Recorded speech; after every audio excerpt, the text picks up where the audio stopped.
This is my family's home. It is located in Leominster, Massachusetts, and it was built in 1993. It is a 2-story house with a 2-car garage. It has 4 bedrooms, 2.5 bathrooms, and a finished basement. The total living space is 2,250 square feet. The walls are 2x6 construction in order to add room for more insulation, which is common with many homes in New England.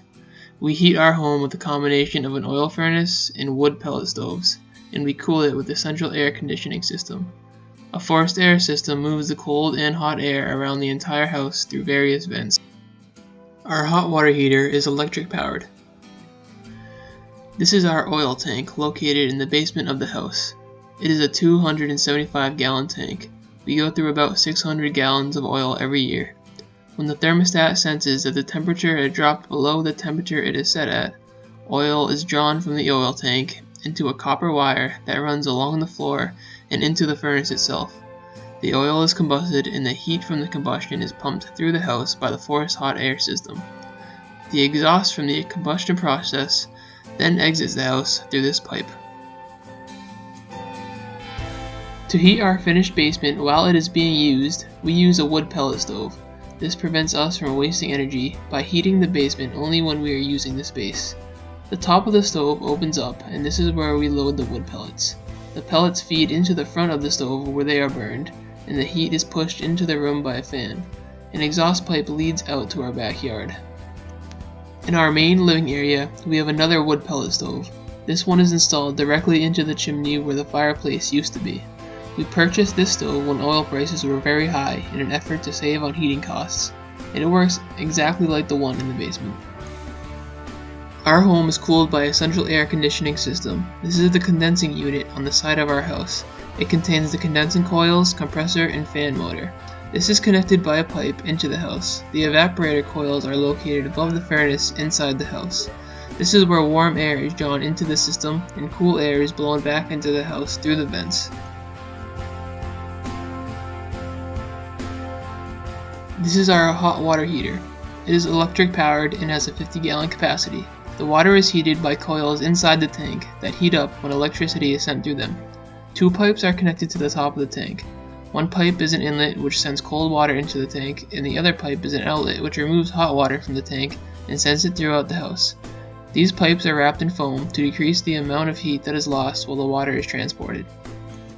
This is the insulation we have in our house. It is fiberglass batt insulation. What you see here is in the basement of the house, but the same goes for all the exterior walls. The same type of insulation is in the attic as well, but the insulation was blown into the attic instead.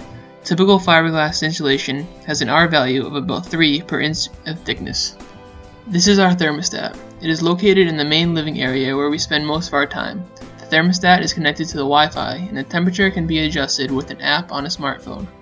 This allows us to monitor and adjust the temperature of the house even when we aren't home. In the winter, we usually keep the temperature at around 68 degrees, and in the summer, we keep it in the low to mid-70s. This is our new sliding door to our back porch that we recently installed. It fits snugly into the wall opening and leaves minimal area where air can escape or enter the house. This door has double pane glass with a layer of air in the middle. This has a far greater R value than a single pane of glass. We also installed new windows recently. Every single window in the house was replaced with a new window that is far more energy efficient. The windows were installed with special care so that there are no gaps where air can escape. The windows are also double paned, which increases their R value. These new windows have noticeably made the home warmer in the winter. There are far less cold drafts to the windows, and the heating bills have decreased as well. I calculated the energy use intensity of our home to be 55 kBtu per square foot. This is 8 kBtu per square foot greater than the average New England home. The main reason the energy use intensity is so high is due to our heated in-ground pool in the backyard and the central air conditioning system. These use a large amount of electricity in the summer months. To improve on our energy efficiency, we could offset our electricity use with solar panels on our roof. However, our house is not optimally located for solar panels. The front of the house faces the west, so it would not be getting direct sunlight for a large part of the day. We also could simply use less energy. We could try to not use the pool water heater as much and swim in water that is a bit cooler. We could also cut down on our air conditioning usage since it is running very often during the summer months.